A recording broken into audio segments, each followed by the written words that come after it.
ce rythme, l'écart va décroître très rapidement, alors que nous allons arriver à Murol. Murol qui se situe à 33 km de l'arrivée. Alors que De Clercq, lui, est parti. Peut-être pour le bon coup, car De Clercq passe assez bien ce genre de difficulté. Et c'est peut-être le bon jour pour lui. Ce serait la deuxième victoire d'étape pour l'équipe Lotto, puisque vous vous souvenez du succès de Nevens. La deuxième pour les Belges aussi, qui n'étaient pas habitués à la portion congrue dans le Tour de France, mais avec un De Clercq comme de talent, de tempérament, ça se voit, et qui affiche toute sa volonté là, pour creuser l'écart d'abord, et puis ensuite trouver son rythme normal. Là, il force un peu l'allure, ça ne fait aucun doute. Il n'hésite pas dans la traversée de Murol, justement, à prendre quelques risques. Mais je pense que les spectateurs maintenant ont retenu les leçons des étapes passées dans les Alpes et qu'ils ne commettent plus l'erreur fatale souvent aux coureurs de s'avancer trop au bord de la route. On voit aussi bien lorsque l'on est hors de la route que lorsque l'on a pris 2 mètres sur la route. Patrick, oui, Jean-Paul. À ce jeu donc de Jdanov et de Naidam, bien l'avance de De Clercq a augmenté sensiblement. Elle est maintenant de 55 secondes. 55 secondes pris sur 2 hommes arrêtés, c'est vrai. Alors que Thierry Marie, en tête du peloton, emmène un développement énorme. Il se sent un peu chez lui. Le Puy-Marie, ça n'est pas loin d'ici. Yas Zabala prend le relais. Il est volcanique aujourd'hui, Thierry.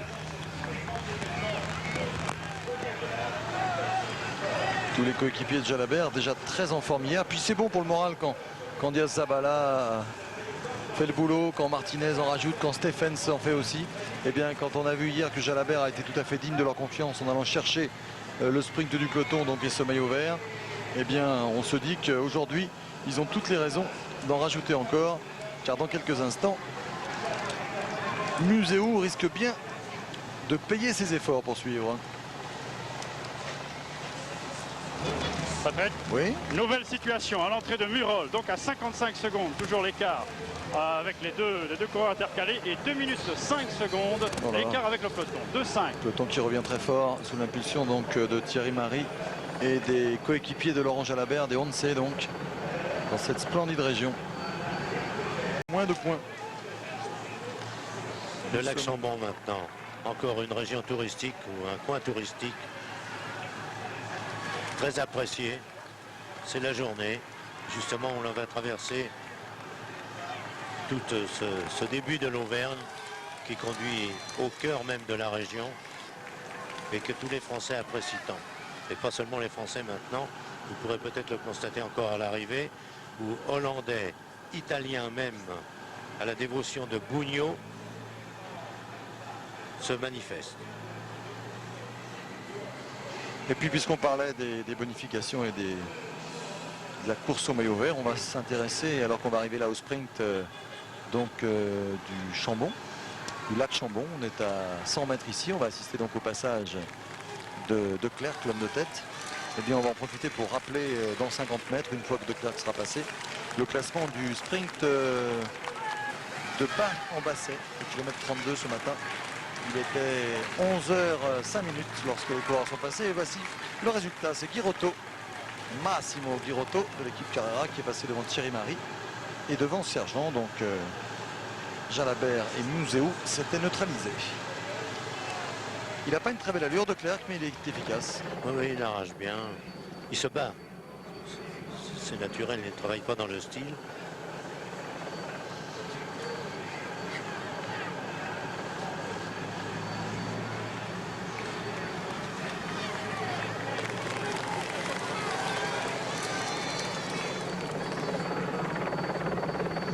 Que Laurent Fignon est là. Tiens Laurent Fignon, Jean-Paul Olivier l'a rencontré ce matin et il lui a dit qu'aujourd'hui ça n'allait pas être une partie de rigolade. Patrick. Oui. Oui, j'ai encore une intervention de Théo de Roy là, qui confirme ce qu'il disait tout à l'heure. Oui, c'est apparemment ils courent uniquement pour laisser-nous perdre la course. C'est la seule raison. Merci Théo de Roy. On est content de l'entendre dire ça parce que nous on est révoltés ici. Et c'est la preuve qu'on ne se raconte pas d'histoire, quoique c'est complètement stupide cette attitude de Yann Naidam. Tiens, Laurent Fignon ce matin au départ, où il n'avait pas l'intention de s'amuser sur cette épreuve. J'ai du mal à le croire, j'ai du mal à le croire. Ça m'embête un petit peu parce que moi j'aime bien les étapes tranquilles. On n'en a pas eu depuis ce Tour de France. Ou alors je ne m'en souviens pas. Et j'espère qu'aujourd'hui tout le monde va être un peu calme, mais j'y crois pas. Ça va. Vous êtes content de ce Tour de France? Bon, bien sûr j'ai gagné une étape, l'équipe a pas trop mal marché. Bon, on espérait gagner. Malheureusement, on n'a pas réussi à concrétiser. Et le problème, c'est que maintenant il y a une semaine à faire encore. C'est un peu long. C'est un peu long de finir par une semaine après les Alpes. Tout le monde en a un peu marre, c'est dur, c'est difficile, tout le monde est fatigué. Et il y a encore 4 ou 5 étapes de plus de 200 km en plus. C'est dur, c'est long. On a l'impression que le Tour de France, les coureurs sont un petit peu sur la corde raide et qu'il ne faudrait pas grand-chose pour que tout casse. Oui, vous savez, le Tour de France est parti très vite. Les difficultés étaient dans la 2e semaine, ce qui fait que la 3e semaine, finalement, ne sert pas à grand-chose. On ne peut rien faire dans cette dernière semaine. Donc tout le monde en a un peu marre. On essaie de gagner des étapes quand même, mais c'est long, c'est très long. Eh oui, c'est la fatigue. 65 abandons, rendez-vous compte. Hein. Et des conditions atmosphériques. Alors, vous avez sans doute du mal, de la peine à nous croire, vous qui voyez ces images sous le soleil, mais je ne suis pas certain du tout, et on vous en prévient tout de suite. On ne va pas demander à nos hélicoptères de prendre des risques inconsidérés. Je ne suis pas du tout certain que nous puissions vous présenter les images de l'ascension vers la Bourboule, au-dessus de la Bourboule, parce que ici, je ne sais pas si nous avons une caméra fixe de la ligne d'arrivée, Régis Forestier, Daniel Thierry, voilà. Et la caméra encore, vous savez, l'objectif permet de voir beaucoup mieux. Regardez au fond là-bas. Ouais. C'est absolument impossible de venir en hélicoptère jusqu'ici, il n'y a aucun doute. Hein. Noir, c'est noir. Hein. Ouais. Donc là, en plus, je vous signale que la vidéo arrange.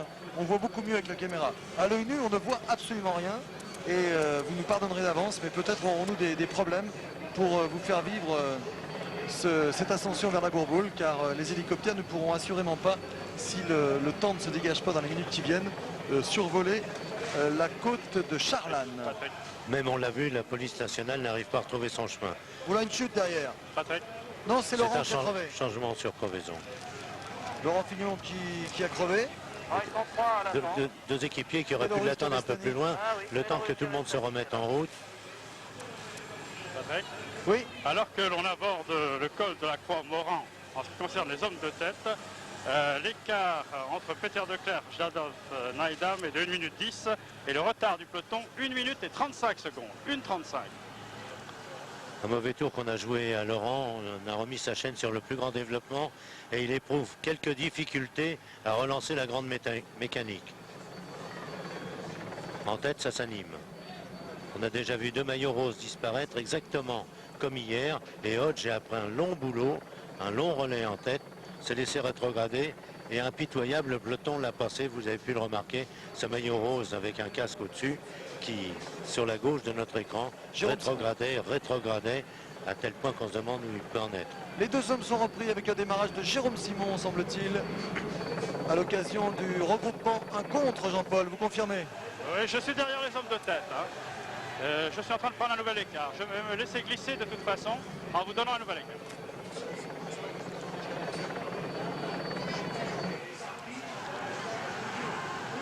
Et Laurent Fignon qui est rentré sur le peloton, donc qui rentre sur le peloton et qui repasse désattardé pour rentrer maintenant sur le peloton.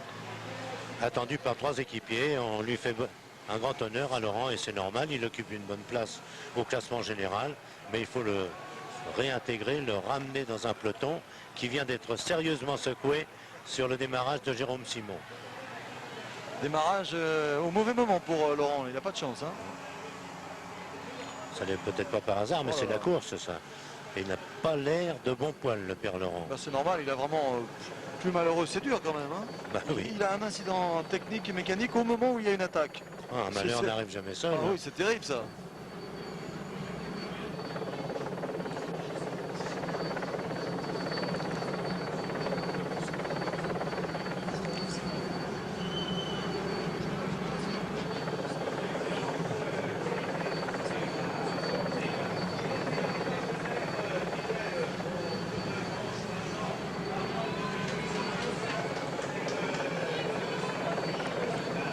La course est en train de se décanter. Jean-Paul, j'espère que vous êtes avec les hommes qui comptent à l'arrière. Je suis avec, avec les hommes qui comptent à l'arrière avec le peloton. Avec Jérôme Simon est toujours là en 3e position. On va descendre un petit peu. Si nous en avons la possibilité en tout cas. Car vous savez, on est inexorablement chassé à l'avant. Voilà, les trois hommes ont maintenant pris 50 mètres d'avance au gros peloton dans cette ascension. Chioccioli est donc en tête. Et le peloton revient très loin. Également des Once. Et Chioccioli continue à accélérer. Et Jérôme Simon fait les frais de l'accélération de Chioccioli. Peut-être Bowmans dans sa roue.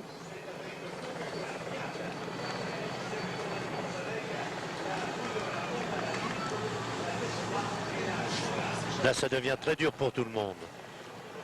Ekimov peut-être aussi. C'est peut-être Ekimov là. Chioccioli Ekimov. Oui, Patrick. C'était Ekimov donc en deuxième position derrière Chioccioli et Jérôme Simon. Et Patrick. Oui, Jean-Paul, allez-y, vous êtes bien placé pour nous dire qui Oui. sont les échappés. Effectivement, donc pour l'instant, donc Chioccioli et Ekimov ont réussi à distancer Pascal Simon. Jérôme. Stéphane Roche est sorti du peloton. Stéphane Roche rejoint maintenant Chioccioli et Ekimov. Et ils ont à peu près 40 secondes d'avance sur le peloton qui est emmené également par les hommes de la formation Once. Très beau La contre de jonction, Stéphane. semble-t-il, va s'opérer. Très beau Et contre Stéphane de Roche Stéphane part tout Roche. seul, donc. Stéphane Roche est tout seul avec 50 mètres d'avance sur ces deux concurrents. Merci pour ce témoignage avec Stéphane Roche qui poursuit son effort. Stéphane Roche qui a rétrogradé au classement général, on vous l'avait dit, qui est 9e seulement maintenant, mais qui réalise un très très beau Tour de France et qui fait là un contre parfait à montrer dans les écoles. Et d'autant que maintenant, il oblige, même s'il est seulement 9e au classement général, mais il oblige le peloton, la bande d'Indurain à rouler en tête. Les Once vont sans doute s'écarter un peu. Jalabert pourra profiter d'un moment de répit, bien qu'il occupe quand même la deuxième place derrière l'un de ses partenaires. Et derrière, évidemment, Indurain. Parfait contrôleur du peloton. Patrick. Alors Jalabert en deuxième position, Broking à gauche de votre écran, Capucci centre de l'écran avec le maillot jaune Indurain bien qu'elle est dans la route Jalabert. Et il est difficile de le croire pour vous qui est sur cette route ensoleillée, un temps épouvantable à la bourboule. Accélération de Broking avec Capucci dans sa roue. Capucci, c'est sa dernière chance. Ce sont les derniers hectomètres où il peut espérer prendre un peu de temps, récupérer pourquoi pas la minute 42 qu'il a d'avance sur Indurain. Comment réagit Miguel Indurain derrière Capucci? La caméra va peut-être se retourner. Indurain est là. Ouh là là, l'écart C'est est la fait. dernière passe d'armes du Tour de France peut-être. Super démarrage de Broking, de Capucci. Indurain est dans la roue. Capucci va-t-il tenter de contrer une deuxième fois? Capucci accélère, Broking devant. Stéphane Roche était parti en éclaireur pour prendre l'homme de tête, Peter de Klerk. Mais derrière, la grande attaque des Carrera est lancée. La grande attaque et en même temps la protection de Roche. Capucci joue à la fois sur la sécurité, c'est-à-dire maintenir pour l'instant la position avec Indurain, mais c'est lui l'avion. qui déborde aussi de Klerk, lequel son maillot qui flotte au vent, et Roche maintenant, seul en tête. Comme vous faites bien de le souligner, Robert, c'est un double jeu en quelque sorte. À la fois Capucci qui accélère avec Broking pour mettre en difficulté Indurain, mais surtout Capucci qui protège l'échappée de Stéphane Roche. C'est une superbe course d'équipe que réalise une fois de plus les Carrera. Parfait, et Capucci est un maître dans la manière. Regardez-le comme il joue bien le coup derrière Broking ici. Car s'il y a un contre à faire sur Stéphane Roche, c'est Capucci qui se l'offrira peut-être. Et toujours Indurain Indurain facile. en état d'alerte. Il n'a pas l'air comme ça, mais il se prépare à un nouveau démarrage, à une accélération. Gonzalez est là pour compléter ce groupe. Et l'on prie pour que le ciel s'éclaircisse au-dessus de la bourboule pour vous proposer les images Tiens, jusqu'à voilà, l'arrivée de l'étape. Tiens, Patrick, voilà Amstein, devenu notre meilleur ami. Amstein, eh bien, on est heureux de le retrouver là. Ah, c'est palpitant là, parce que c'est un grand Gianni moment. Bugno est là Bugno. aussi, formidable. Ah, c'est une Et sélection. c'est là. Indurain qui fait lui-même le travail. Restons sur Indurain. Le maillot jaune est en tête. Depuis longtemps, on a vu Indurain effectuer un travail seul devant.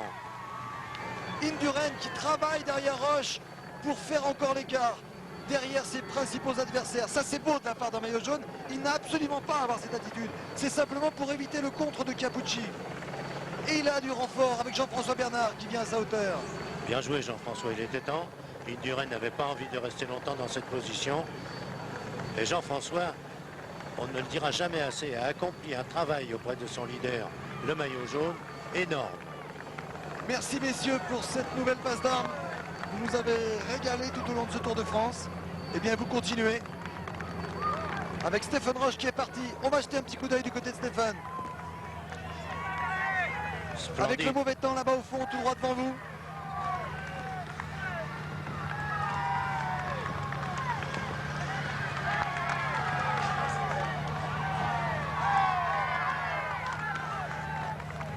Vasbol, Athlète Vasbol, le père de famille. Depuis hier matin 9h. Et bravo à l'équipe de Vélo Club, à Denis Vivaldini, à Vanina Jacob d'avoir hier réussi à établir une liaison téléphonique avec la clinique où son épouse avait accouché. C'était un beau moment. Je crois que Westphal, étonné comme tout le monde par beaucoup de choses nouvelles dans le Tour de France, a dû être sidéré hier justement qu'on puisse le mettre en communication avec son épouse. Et aujourd'hui, il est tout feu tout flamme, c'est bien.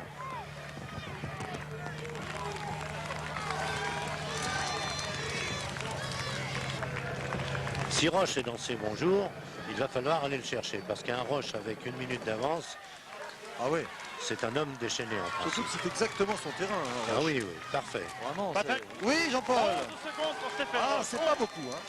C'est pas beaucoup 11 secondes. Oui, mais derrière, on ne laisse pas faire, tout le monde réagit.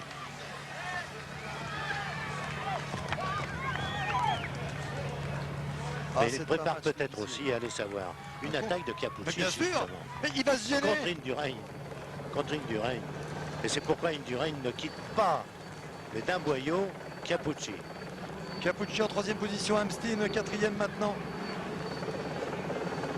Capucci, c'est vrai que bon, il peut se prendre à rêver. Il y a 1 minute 42 d'écart entre Indurain et Capucci au général. Ah, tout reste possible. Sur ce coup-là, sait-on jamais. Mais il faudrait qu'Indurain ait un sacré coup de barre, ce qui n'est pas le cas pour l'instant, on le voit sur ces images. Et un temps de chien sur la ligne d'arrivée de la Bourboule, je le répète, c'est tellement étonnant par rapport au temps qu'il y a dans l'ascension du col de la Croix-Moran que, qu'on vous le répète, ici c'est vraiment le brouillard, la vue est complètement bouchée et on vous le répète, on aura sans doute des problèmes de liaison pour la dernière ascension. Andy Amsten, Tout le monde appliqué. Hein, Eric sérieux. Breukink, Jalabert est toujours là. Tiens, si on peut aller se promener là-bas au fond pour voir où en est le maillot de champion de Belgique de Mouzeau.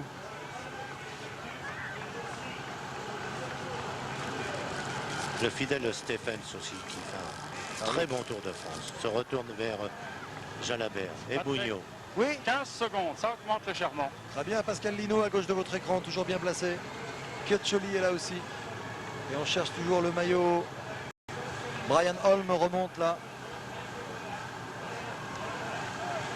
Eric Breukink, Amsten, Capucci, Indurain, Bernard. Quel travail Jean-François. On nous annonce que Mouzeau sera en difficulté. Thierry Blanco. Patrick, Mouzeau serait en difficulté et vous n'auriez pas et vous ne seriez pas intervenu pour nous le dire. Je n'ose pas y penser. bah écoutez Patrick, j'ai du mal à vous joindre parce que j'ai perdu toute liaison avec vous depuis 5 à 6 bonnes minutes. Mouzeau a été victime de problèmes mécaniques. Il n'a pas été lâché au train, il a été victime de problèmes mécaniques à l'arrière. Et je pense qu'il aura maintenant pas mal de difficultés à revenir sur le groupe de tête. Alors on va demander aux techniciens de la SFP de préserver au maximum les liaisons son, puisque je vous le répète, il me semble qu'on aura des problèmes avec les images dans l'ascension au-dessus de la Bourboule, au-dessus de la côte de Charlane. Donc on essaiera au moins de faire de la radio, car là-haut il y a de sacrés nuages. Toujours Stéphane Roche. Ça semble pas facile Stéphane. Non, mais c'est un passage délicat. D'abord le vent, dont on a peu parlé depuis le début de ce reportage, le vent souffle là, et il va souffler de plus en plus fort vers le sommet. Un sommet, je dirais presque effondré sous les nuages qui sont tellement près qu'on se demande si on a rejoint le ciel. Mais un Patrick. Oui, ciel Jean-Paul. de mauvais orage. 27 Ah. exactement, 27. 27 secondes avec toujours Stéphane qui travaille pour Jalabert. Et l'hélicoptère qui reste là et qui va aller dans le brouillard. On espère que ça tiendra le plus longtemps possible. Des hommes qui reviennent vers la tête, Jean Alcala, Guy qui ont Rocco. compris que c'est le moment d'agir.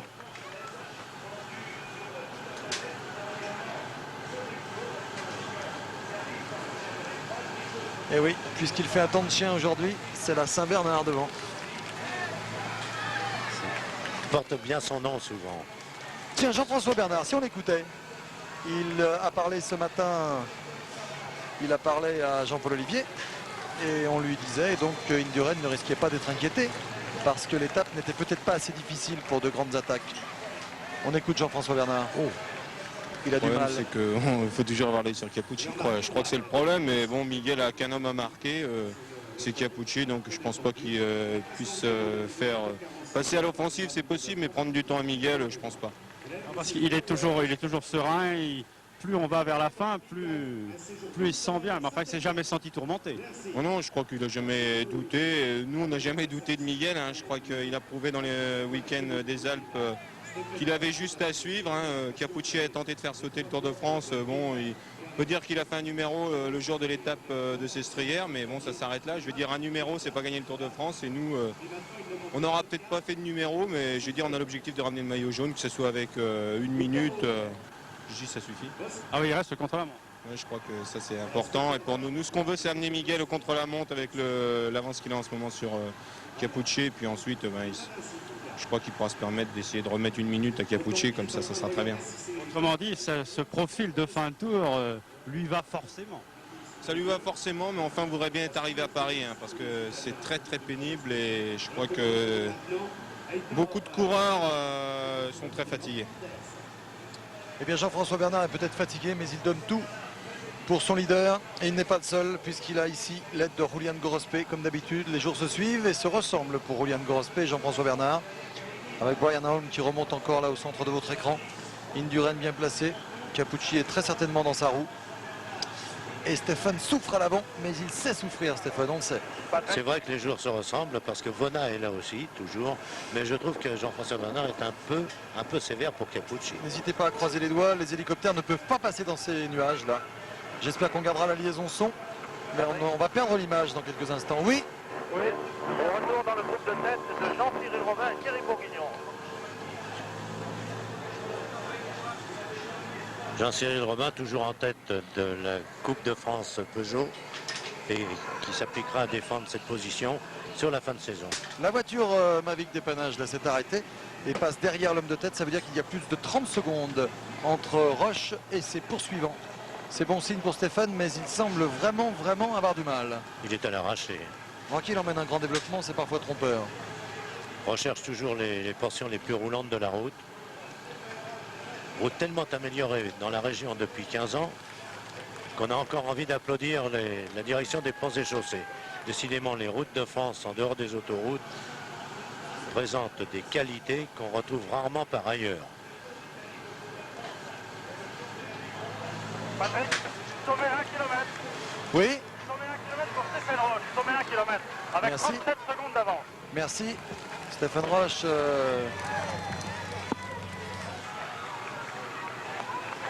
qui relance bien. Là, il me semble mieux là, Stéphane.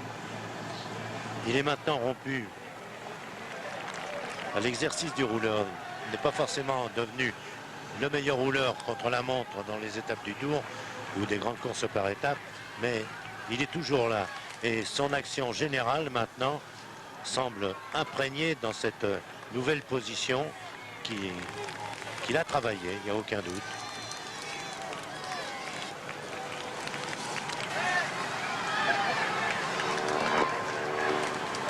Patrick, Oui, Jean-Paul. 45 secondes d'avance. Ah, pour, c'est bien pour Stéphane. Et le public ne s'y trompe pas, qui s'est posté là justement dans l'un des derniers virages où on voit encore la course de loin et encourage maintenant Stéphane. Aussi populaire dans tous les pays, Stéphane, que l'on a déjà désigné comme le plus français des Irlandais.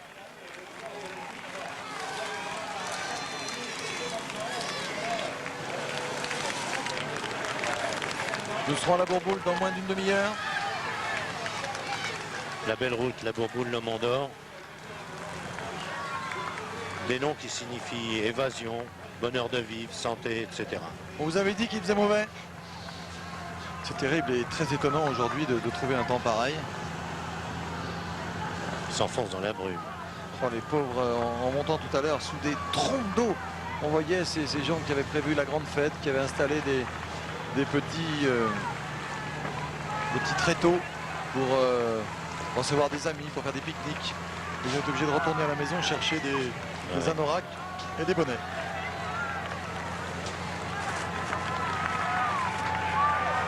c'est miraculeux si cette image parvient encore jusqu'à nous.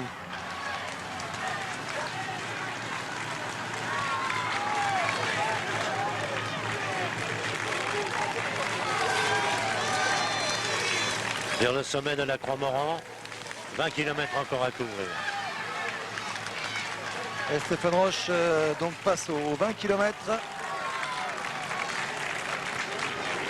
Et va arriver là au sommet, kilomètre 192. Sommet de cette difficulté classée en deuxième catégorie. Patrick? Allez Stéphane, on relance. Oui Thierry. Oui, la température a considérablement baissé au sommet du col de la Croix-Moran et ce groupe de tête se croit actuellement avec un vent de face. Et on s'enfonce dans le brouillard avec Stéphane Roche. Un temps d'Irlandais. J'allais dire, on n'imagine pas quand même que nous sommes à la fin du mois de juillet, en plein été. Stéphane Roche. 50 secondes pour Stéphane Roche. Ah, il est en train de faire un truc, comme on dit. 52 secondes exactement. À 15 km de l'arrivée. 15 km pour le peloton. 15 km, je confirme. Et encore 2 km environ de descente. Et contrairement à ce qu'on pourrait croire, ce n'est pas seulement lorsqu'on a traversé la Bourboule et qu'on se dirige vers l'arrivée, fixée au parking du Golfe Charlane, que ça monte. Ça monte aussi les 5 km précédents. Quelle accélération. Allez, je jette ma casquette.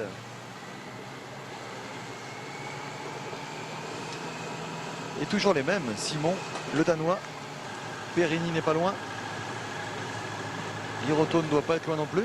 Patrick, Oui. il entre au Mont d'Or avec toujours 49-50 secondes d'avance. Le Mont d'Or à 13 km de l'arrivée.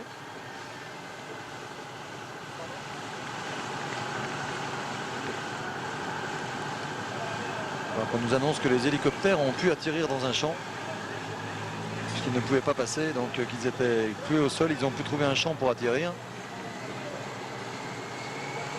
Et là c'est avec l'avion donc on vous propose le Danois et Simon qui chassent sur un homme qui a 50 secondes d'avance, c'est Stéphane Roche.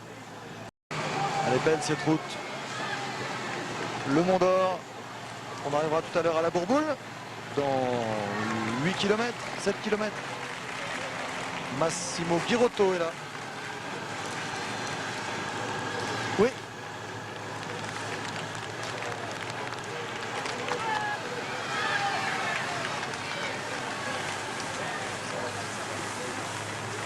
13 km ici exactement.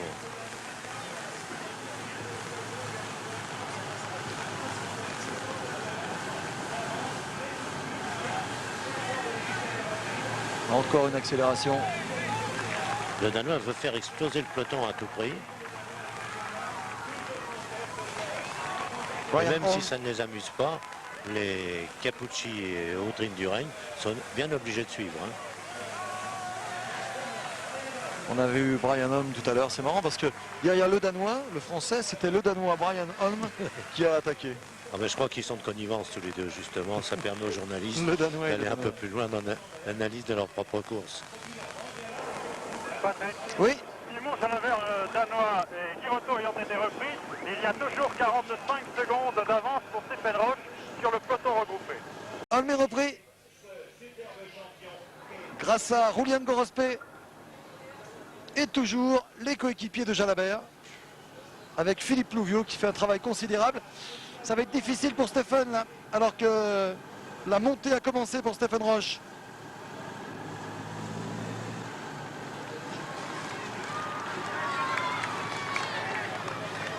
Louvio qui accélère encore.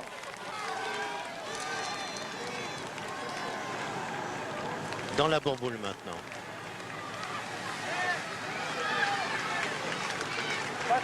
Oui Jean-Paul. 36 secondes, quel match. Ah, ça va être difficile pour Stéphane, mais la montée peut l'aider. Car Stéphane Roche là sort de la Bourboule et va commencer à monter. Alors qu'il y a des soubresauts derrière. Ekimov, Girotto.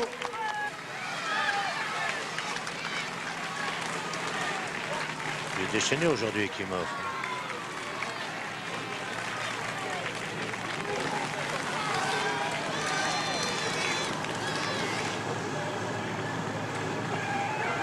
Car on vous le rappelle, inférieur à 45 secondes pour Stéphane Roche sur ce peloton lancé à sa poursuite avec les Once qui ont intérêt à accélérer avec les Banesto aussi pour éviter une attaque de Capucci.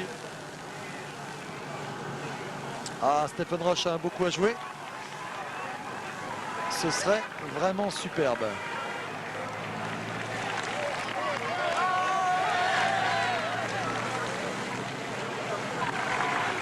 Ça, c'est en train d'arranger Stephen Roche, car les Banesto se contentent d'un tempo. Les équipiers de Capucci chez Carrera ont du mal à intervenir, se placer en tête du peloton pour freiner. Mais ils ont leur course individuelle aussi. Probablement en deuxième position, Indurain en troisième. Toujours Gorospe en tête du peloton, qui est là pour surveiller une éventuelle attaque de Capucci. Mais Capucci n'attaquera pas avec Stephen Roche devant. Il préfère une victoire d'étape de Stephen pour la Carrera. Oui. Ah, ça s'annonce bien.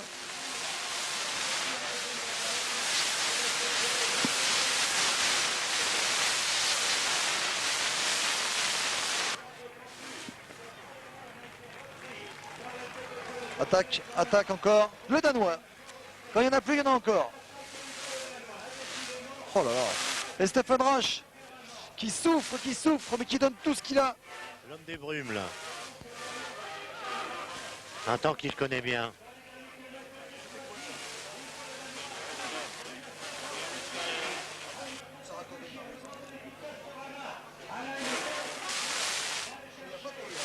Ah, le Danois. Ouh là là, que ça va être difficile pour Stephen. Étonnant le Danois sur cette fin de parcours. Ah oui. Alors que le temps est de plus en plus couvert là-haut. Oh là là, que ça va être difficile. Avec Stephen Roche. Oh là là, il en rajoute Stephen, il en rajoute. Voilà pourquoi on perd les coureurs parfois. Le temps est complètement bouché. On ne voit plus rien ici. Et selon les caméras, vous voyez qu'ici on voit bien le brouillard. Oh là là, Stephen Roche qui donne vraiment tout ce qu'il a. Ah, il n'a plus de retenue possible maintenant, Stephen Roche. Et le Danois derrière, lancé à sa poursuite. Qui étale toute sa classe, toute sa qualité. Il ne se retourne pas, sûr de lui maintenant, comme lorsqu'il était... il a fallu que je dise qu'il ne se retourne pas pour qu'il le fasse. 45 secondes, on nous annonce Jean-Paul. Toujours 45. 38 et 45. 38 et 45. 38 sur le Danois et 45. Dans un instant, un autre écart. À 4 km de l'arrivée.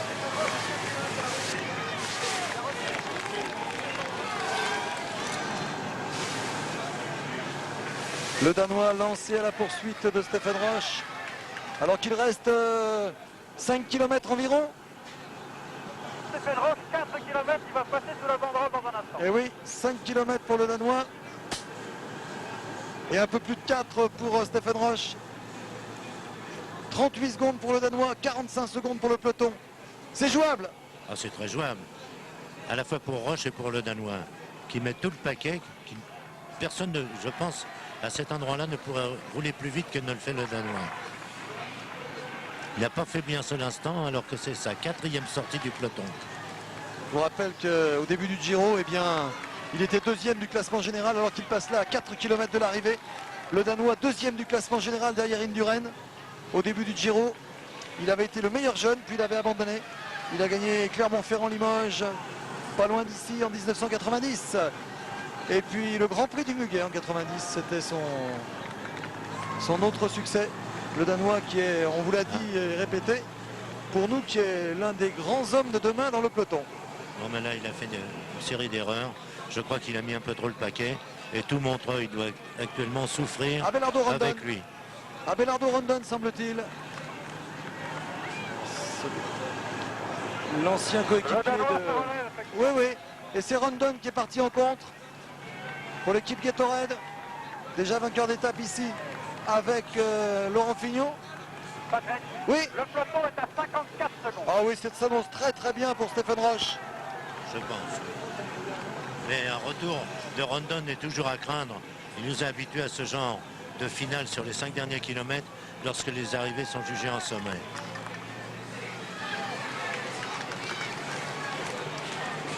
Stephen Roche qui est un peu plus loin là-bas, à 45 secondes, dans une portion encore plus dans le brouillard, encore plus tourmenté. Alors qu'Abelardo Rondon a une belle allure ici. Il a fait un tour en dents de scie. Oui. Stéphane aux 3 km. Et oui, on le voit ici, Stéphane Roche qui relance bien encore. Stéphane, c'est bien. Ouais. Stéphane Roche au bout de lui-même ici, à 3 km du sommet. Et qui sait encore se faire violence après son palmarès. Rondon, le dernier Colombien, Repris aussi encore bientôt. valide. Il va être repris Abelardo Rondon. Toujours sous l'impulsion des Once. On surveillera de très près, si on le peut, si on voit quelque chose sur la ligne d'arrivée. On surveillera de très très près la position de Jalabert dans cette étape de moyenne montagne. Et on essaiera de vous donner le nombre de points qui lui seront attribués et le nombre de points qu'il comptera par rapport à Museux au classement général par points. Et les Once ont encore les ressources d'animer la poursuite, de revenir sur Rondon en un premier temps, tout en espérant qu'ils pourront en faire autant avec Roche. Mais ça paraît un peu plus difficile maintenant. Et Jalabert peut encore mesurer la qualité de ses coéquipiers. Oh là là, c'est bien ça ce que fait Stéphane encore, bien assis sur sa machine. Alors qu'il y a beaucoup de monde malgré les conditions terribles. Il l'a presque en point de mire, là, Abelardo Rondon. Oh là là. Ouais, c'est étonnant. Oui. Et qu'on ait pu Regardez, présenter des regardez. images. Ah, moi, oui, on va pas trop en rajouter. On va leur demander de crier leur nom sur la ligne. Ils font le classement comme ça. D'autant que nous avons droit à un pare-brise là, qui évidemment Ah ne oui, nous c'est- permet pas de regarder en dessous de nous, c'est-à-dire sur la ligne d'arrivée même, où nous sommes placés, Patrick et moi. Oui, avec Stéphane Roche dans des conditions atmosphériques épouvantables. Patrick. Oui, 1 minute d'écart pour Stéphane Roche. Oh, une minute. Ne passe pas très bien, mais 1 minute d'écart. Vous êtes aussi optimiste que nous, Jean-Paul, je Oui, pense. tout à fait, parce que l'écart grandit. alors que nous sommes en train de faire de la gymnastique ici pour essayer de voir la ligne d'arrivée. Ce sera pas tout à fait facile. Ah, c'est Mais le on nous fog. annonce maintenant sans doute la victoire dans ce temps très irlandais. Un temps étonnant pour Stéphane Roche. Stéphane Roche qui poursuit son effort. Stéphane qui, dans son extraordinaire collection de photos, pourra présenter celle-ci, tout à fait originale, non pas unique sans doute, mais quand même très impressionnante dans le Tour de France. À 2 km du sommet de l'arrivée à la Bourboule, Oh, c'est L'homme gagné des pour brumes Stéphane, c'est sort. gagné. Oui, Jean-Paul. sort en vainqueur de cette étape. Jean-Paul. Patrick. Oui. Oui, ça semble gagner pour Roche, mais Nevens est sorti du peloton. Mais il y a toujours à peu près 1 minute d'écart. À l'arrière, Thierry Blanco, des nouvelles de Jalabert. Laurent Jalabert n'est pas du tout distancé pour l'instant. Je ne t'ai pas aperçu à l'arrière de ce peloton. Très bien, c'est important. Il va falloir compter les points qu'il parvient à marquer, puisque dans cette étape de moyenne montagne, il y aura 25 points au premier, puis 22, 20, 18, 16, 15, 14, etc. Si d'aventure il marquait encore une dizaine de points, ça lui donnerait 20 points d'avance sur Museux. Et ce serait une marge de sécurité très très importante pour la lutte pour le maillot vert. Étonnant les images qu'on vous propose qui trichent en plus, parce que ce genre d'image est tellement développé en vidéo que vous avez l'impression que Stéphane Roche voit là-bas au bout de la ligne droite. Mais croyez-moi, à l'œil nu, eh bien on ne voit rien. Le brouillard est très très intense, très très épais. Et c'est une victoire à l'irlandaise que Stéphane va remporter. Et décidément, le Tour ne s'offre pas que des petits vainqueurs. Les grands, Voilà. ils sont tous intervenus pour remporter une étape. Maintenant, à Delgado d'opérer, c'est les leaders de cela. Oui, à Fignon et Delgado Roche, vous avez d'opérer. raison, Robert. Fignon Roche, les lieutenants, mais on n'ose pas dire les lieutenants. Oui, 1 minute sur Brooking, C'est fait, c'est alors fait. que Nevens et Moléon se trouvent intercalés. 1 minute sur Nevens, alors que derrière il y a Brooking et Moléon. 1 minute donc sur Nevens, et beaucoup plus derrière. c'est bien, c'est fait pour Stéphane Roche qui relance encore.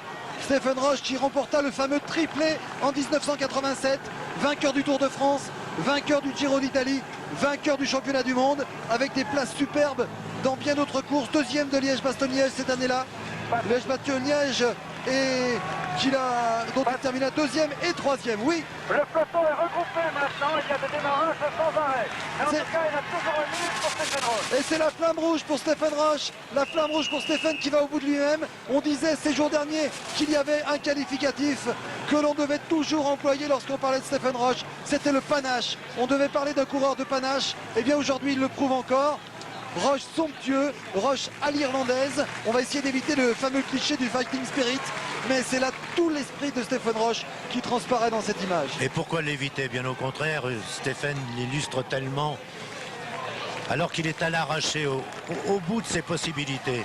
Mais c'est une des dernières grandes occasions de sa carrière de remporter non seulement une victoire spectaculaire, mais une victoire de grand talent sur un terrain que peu de coureurs peuvent aborder sur la fin du Tour de France dans ces conditions. Connaissez-vous Robert, un seul suiveur, un seul journaliste à qui cette victoire ne va pas faire plaisir? Ah ben heureusement, ça m'étonnerait effectivement que ça déplaise. Ça ressemble à la victoire de Gilbert Duclos-Lassalle dans Paris-Roubaix. Oui. Vous allez voir tout à l'heure, dans quelques instants, il est à 600 mètres de la ligne. Vous allez voir apparaître Stéphane Roche. Enfin, on vous le souhaite, parce qu'on ne voit plus grand-chose. Mais cette fois-ci, c'est une certitude. Tous les moyens ont sauté. Il n'y a plus d'images sur les motos, plus d'images dans l'hélico.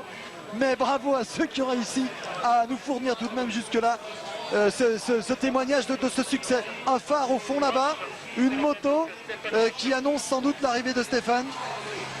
Regardez, derrière ces voitures là-bas, on va le voir apparaître, l'Irlandais. Voilà, c'est l'antenne donc Stéphane Roche. Stéphane. Roche avec 50. Et Stéphane qui nous réchauffe. Et c'est bienvenu de nous réchauffer en ce moment, parce que je vous garantis qu'au sommet de la Bourboule aujourd'hui, il fait frisquer. Patrick. Oui, Oui, 1 km. voici Stéphane. Allez-y Thierry. Complètement de l'arrière, Gérard Ruet, Guitard, Poignet, Vincent. Le peloton a complètement explosé dans le dernier kilomètre. Alors on va faire le point sur la ligne d'arrivée, on va être très vigilant, très attentif pour mesurer les écarts. Oh, quelle Voilà image. Stéphane Roche, oh, c'est somptueux. Quelle C'est le image. Tour de France. Nous sommes au mois de juillet, c'est le Tour de France et Stéphane Roche remporte l'une des plus belles étapes de sa carrière. Il est là à 200 mètres de la ligne, dans le brouillard. Je vous le répète, la vidéo fait des miracles. On ne voit rien, on devine Stéphane Roche. On ne voit absolument rien sur cette ligne. Sans doute derrière cette voiture, sans doute derrière ces motos, va-t-on voir apparaître Stéphane Roche? C'est incroyable, on ne sait plus où il est. Tout Derrière feu cette allumé. voiture peut-être, on ne voit rien. Attention, une silhouette peut-être, on ne voit rien. Mais Stéphane Roche Mais où remporte, est-il le voici, passé? il est là. Victoire de Stéphane Roche, c'est inouï ce qu'il a réalisé, c'est inouï. Somptueuse victoire de Stéphane Roche dans des conditions apocalyptiques. Il était dit que ce Tour de France rentrerait dans l'histoire, alors que derrière, eh bien, des coureurs se sont intercalés et qui sans doute qu'on a beaucoup vu depuis le départ. Ça va être difficile de reconnaître tous ces gens ici. Et qui m'offre Bourmans. Oh, je vois plutôt Ekimov. Moi aussi. Et là, c'est Massimo Girotto. Voici Jalabert avec Capucci dans sa roue qui va marquer des points capitaux pour la lutte pour le maillot vert. Pour l'instant, c'est la lutte pour la deuxième place qui est en jeu. On va calculer la place de Laurent Jalabert. On va lui attribuer des points en vous rappelant qu'il a 10 points d'avance. Alors que franchit maintenant ici la ligne. Non, c'est Bowmans. C'était difficile de le reconnaître. C'est Ekimov, c'était bien Ekimov. 3, 4, 5, 6. Sixième place pour Jalabert. Sixième place pour Jalabert. Et pas de Muséo. 15 points. 15 points pour Jalabert. 15 et 10, 25. Patrick, Oui, je suis en compagnie de Stéphane. Une grande victoire, Stéphane. Et vous êtes quand vous êtes parti dans le dernier col, enfin dans l'avant-dernier col, est-ce que vous saviez que vous alliez au bout? Vous avez senti quelque chose vous avez senti que vous étiez un petit peu au-dessus du lot en partant comme ça dans l'avant-dernier col? Non, mais hier, j'ai vu que Kutchley partait de loin et ça marchait. Et là, je vais faire la même chose aujourd'hui. Et puis, j'ai beaucoup de vent de face. Je me dis, si jamais je peux rejoindre Kutchley, peut-être un peu rouler à deux. Mais une fois que j'avais rejoint Kutchley, je me dis, mais il va plus vite que moi au sprint. Alors, il faut mieux le larguer si je peux. Alors, j'ai continué. Mais honnêtement, je ne pensais pas de tout. J'espérais d'aller à l'arrivée, mais il y avait tellement de vent de face. Je croyais que ce n'était pas possible. Mais vous aviez quand même des ressources assez extraordinaires pour tenir avec ce vent de face précisément et ce brouillard aussi. Heureusement pour moi, parce que j'essayais quelques fois dans la montée, je me disais, c'est pas possible. Cette année, j'ai fait un très bel teaser, mais j'ai rien gagné.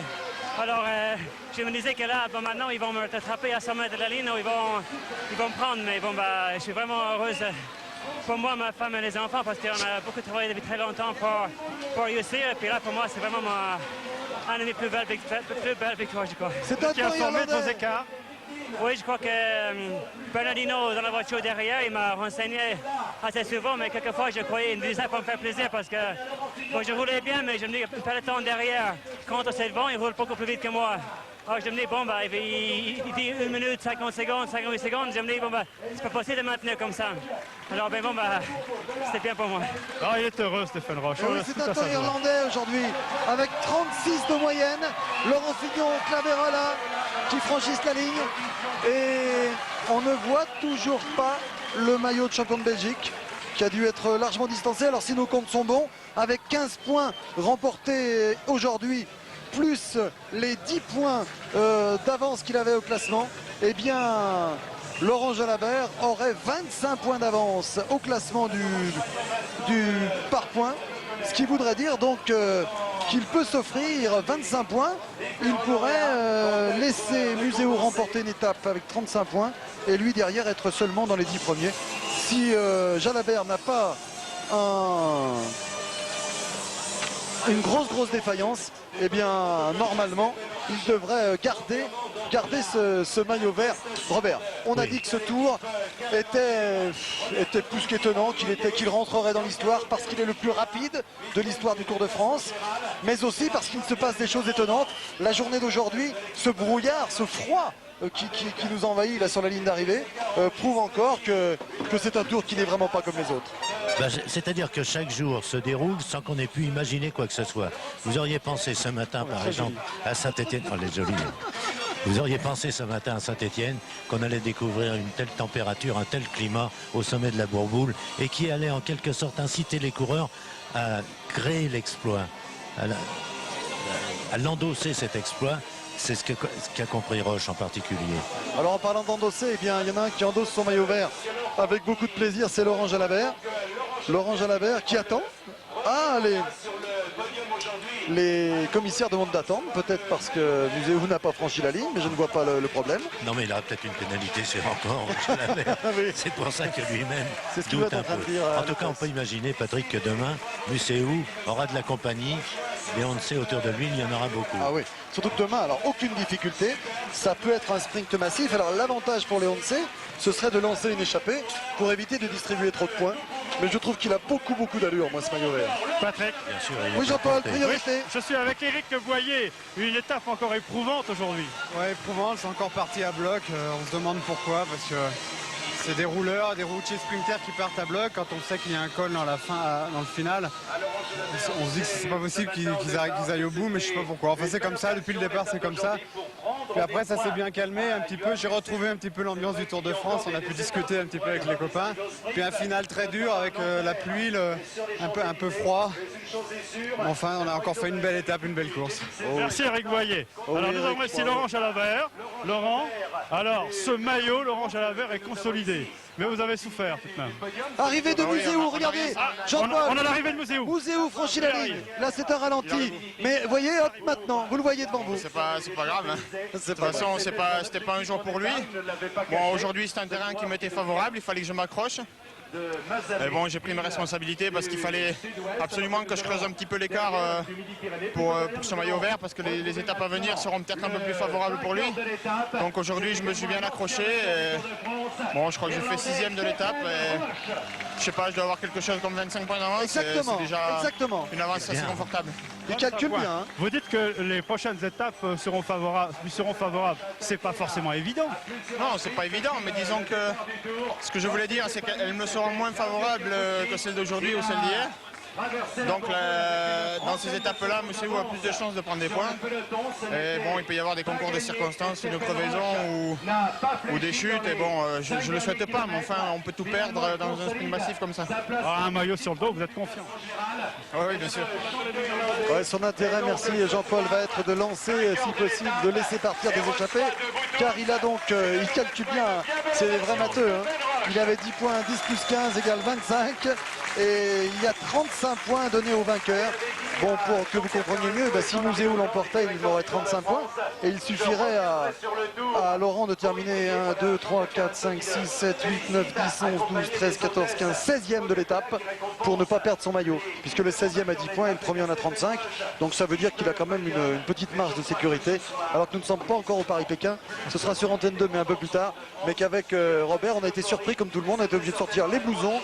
Et qu'il fait très froid sur cette ligne d'arrivée. Alors que maintenant on va assister sans doute à la remise du maillot de meilleur grimpeur. Le voici, Claudio Capucci, très beau meilleur grimpeur du Tour. Bien beau trust quand même en faveur des Carrera. Capucci vainqueur d'étape, Bontempi victoire d'étape, Roche victoire d'étape pour cette troisième victoire chez les Carrera.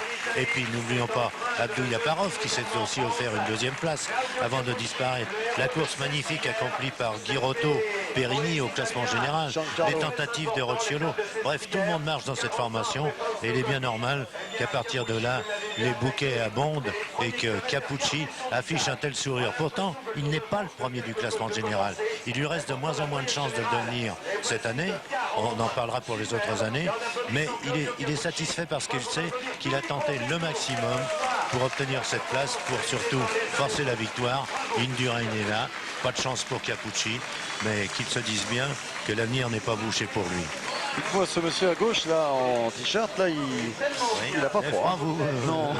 Dites-moi, au classement général, pas de changement a priori. Alors, le film n'étant pas lisible pour l'instant, ne donne pas de classement général officiel, voire officieux. Ben, nous, on vous dit quand même que Indurain garde le maillot, bien sûr, que Capucci est toujours deuxième, que Amsten, Lino et Delgado sont derrière, mais qu'il va falloir surveiller tout de même la petite opération réalisée par Stéphane Roche. Mais ça ne changera absolument rien. Il sera toujours, je pense, 9e du général. Elle est belle, cette image de Stéphane. Et il sortit de la nuit. Alors que Jalabert est bien 6e de l'étape. C'est confirmé. Saint-Étienne-la-Bourboule, 212 km et bien des émotions encore. Eh bien, lorsqu'on est parti de Saint-Étienne ce matin sous un soleil étonnant, on n'envisageait pas, mais alors une seconde, que l'on puisse vivre cela aujourd'hui. Alors, ma foi, on se donne rendez-vous demain, parce que demain, ce sera toujours aussi beau, puisque les coureurs ont décidé d'abord de battre le record de vitesse du Tour de France. On jette un petit coup d'œil sur la ligne, Ronan Pinsec, Caritou, de Lyon, pas de grands leaders retardés. Et vous disais-je, donc demain, eh bien, il va encore sans doute se passer des choses dans les routes du Puy-de-Dôme, de la Corrèze, de la Creuse et de l'Allier, pour arriver donc avec Miguel Indurain en jaune du côté de Montluçon. Montluçon, où on assistera peut-être à un sprint massif, Robert, sait-on jamais. Pourquoi pas, mais à plus de 40 de moyenne, ils nous font visiter la France. On les remercie. Maintenant, ils ne faibliront plus. Et effectivement, pour la première fois, parce que c'est quand même un grand tournant du cyclisme, une épreuve par étape la plus importante du monde aurait été couverte à 40 km de moyenne. Ça laisse rêveur. Ô combien. Ô combien. En tout cas, il est beau, Indurain. Il semble serein. Nous, demain, on va vous donner rendez-vous aux alentours de 14h40 pour vivre l'étape qui nous emmènera donc de La Bourboule à Montluçon avec 189 km, alors qu'on voit ici Capucci et puis Unzaga qui était devant et Jalabert, et oui, c'est Unzaga qui était passé avant donc, et Jalabert qui prend la 6e place, Indurain la 7e. Et il y a Rox dans ce coup-là, oui. 5e de l'étape, Rox, qui a eu beaucoup de mal à démarrer son Tour de France et qui maintenant le finit très fort, à retenir à l'occasion du championnat du monde dans un mois. On en a presque oublié notre agacement sur l'attitude des Claire et de Naïdam tout à l'heure. On n'a toujours pas compris comment on pouvait avoir une telle attitude, mais enfin, hein, on va pas en faire une fixation. Alors pour demain, vous nous donnez rendez-vous, on vous donne rendez-vous à 14h40. Jacques Chancel est derrière, vous l'avez reconnu. On vous donne rendez-vous donc à 14h40 environ pour l'arrivée sur Montluçon. Peut-être un sprint massif, peut-être un beau travail des Once, alors qu'on jette un tout petit coup d'œil sur le classement général avant de se quitter. On regarde ça, Régis, comme vous le souhaitez. Classement général donc qui n'a pas changé. Hein. Régis, vous me confirmez qu'on voit le classement général? C'est vous qui me le proposez? Régis, vous me proposez le classement général et vous ne me le donnez pas? Et vous me laissez tomber? Bon, tant pis. Eh bien écoutez, le voilà. Alors, eh bien pas de changement, hein. C'est bien ce qu'on disait. Capucci, Amsten, Lino 4e et Bugno 5e, alors que l'autobus arrive maintenant avec les coureurs attardés. Patrick. Oui, Jean-Paul. J'avais Miguel Indurain à vous proposer ici. Miguel Indurain, comment avez-vous passé cette journée? Pas trop difficile de contrôler ce peloton quand ça partait sans cesse dans le col? Sí, la primera parte ha sido muy difícil, se ha rodado muy fuerte, muchos ataques. Et la última, dos puertos difíciles, la lluvia, se ha hecho muy dura la etapa. Oui, il dit que c'est une étape très très dure parce qu'il était difficile de contrôler donc les attaques dans le col. Mais néanmoins, l'étape pour vous, comment était-elle? Est-ce qu'en vérité, Capucci pouvait partir? Il a tenté à plusieurs reprises de partir. Vous étiez aussitôt dans sa roue. C'était facile de contrôler ce peloton. No, ha sido difícil, pero el equipo ha trabajado bien y luego la 11 también ha tirado muy fuerte para Yalaber y hemos podido controlar. El único ha sido Stephen Roche que ha partido y ha vencido la etapa, pero yo todo el día a rueda de Capucci que era el más peligroso. Oui, j'étais dans la roue de Capucci qui était le rival le plus dangereux donc toute la journée. Et aussi donc l'équipe Once a travaillé, donc on a profité un petit peu de ce travail et uniquement Roche, on n'a pas pu contrôler Roche, mais l'important c'était de surveiller Capucci. Voilà. Merci Jean-Paul pour ce témoignage de dernière minute donc, du maillot jaune. Oui, alors le Paris-Pékin, je vous le rappelle, c'est sur Antenne 2 et ça se passera au mois de septembre. Bernard Père, Lionel Chamoulot, Dominique Leglou sont en train de préparer tout ça. Et on le vivra donc sur Antenne 2. Pour l'instant, c'est le Tour de France. Le Vélo Club dans quelques instants, alors qu'on revoit l'arrivée de Stephen Roche. Dans quelques instants, le Vélo Club. Ce soir à 19h30, le journal du Tour. Et dans quelques instants, un grog ou un thé bien chaud. Avant de retrouver donc Gérard Rolls pour Vélo Club, on termine sur cette belle image de l'arrivée de Stephen Roche et sur ce brouillard donc, qui a envahi la ligne d'arrivée. La région est superbe, découvrez-la et soyez fidèles à notre rendez-vous de demain. Bonsoir. Bonsoir à vous, merci, à demain.